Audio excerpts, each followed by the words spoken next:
Shedeur versus Stefanski. Stefanski versus Shedeur.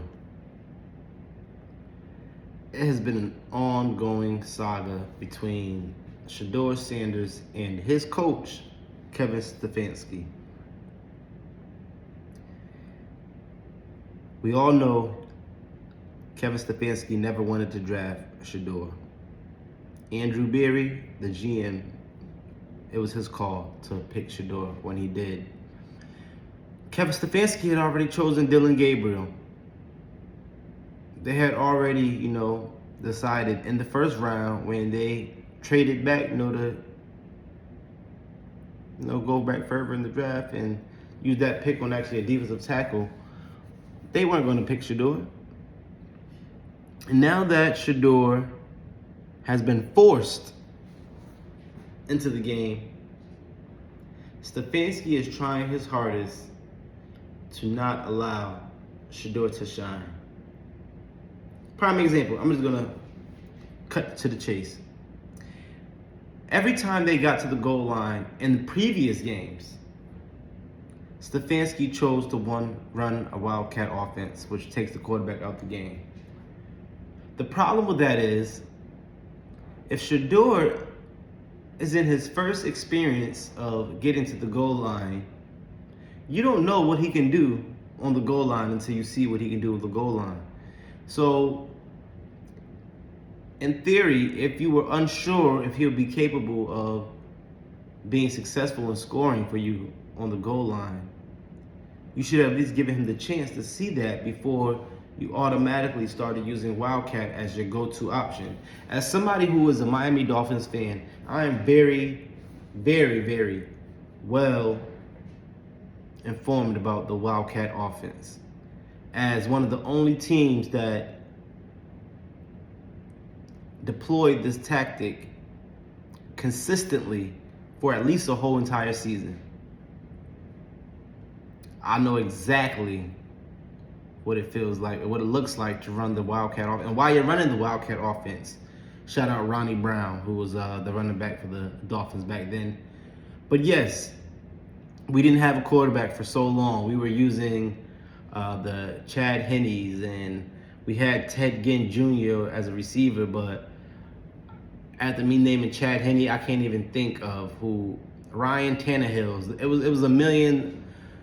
Anybody but a quarterback, we were putting that quarterback. Ryan Tannehill was drafted as a wide receiver, and he was a wide receiver in college, and we used him as a quarterback in the NFL because that's what we thought was a great idea. But back to Stefanski and Shedeur. Shedeur's first time getting to the goal line, his coach puts in the running back. Now in this new game where Shedeur is on fire, he's scoring, getting goal line scores. His coach, for some odd reason, decides that he want to start going for 2-point conversions. All right, when they don't need it. They were only down 14. He scored a touchdown. A field goal brings it within 7, one score. But in Stefanski's math, he calls a play, a 2-point conversion, and Shedeur, fumbles on the 2-point conversion. They don't get the 2-point conversion. But the second one, he doesn't even allow Shedeur in the game. Once again, he goes back to the Wildcat. I believe two things are happening right now. I think, one, they are tanking for next year. I believe the reason why Stefanski hasn't been fired yet, like how Brian Daboll and how the coach of the Tennessee Titans, was Bill Callahan or something like that, how he was Brian, I think his name is Brian too. Yeah, both of them were let go. Both of them are using rookie quarterbacks right now. And both of them will let go. But Stefanski still has a job. So that made me wonder, why is Stefanski's job still intact after he's lost just as much as they've lost? He's had just as much turmoil and chaos with his season as they've had. it seems as if the quarterback is ascending, but the team still isn't getting any better. Why isn't he being let go? So I under the belief that maybe the owners are saying, I'm just going to let him play it out this year, use him as the scapegoat, get rid of him, bring in a new coach, and all will be well. I'll have a nice draft pick for us losing so many games, and it won't be on me that he made horrible calls. I feel like they see him making these horrible calls, and they're just okay with it. So I think one, Stefanski is self-sabotaging Shedeur. And I think, two, he's not being penalized for it because the self-sabotage is actually helping the Cleveland Browns secure a better draft pick for next year. So, unfortunately, Shedeur scoring 360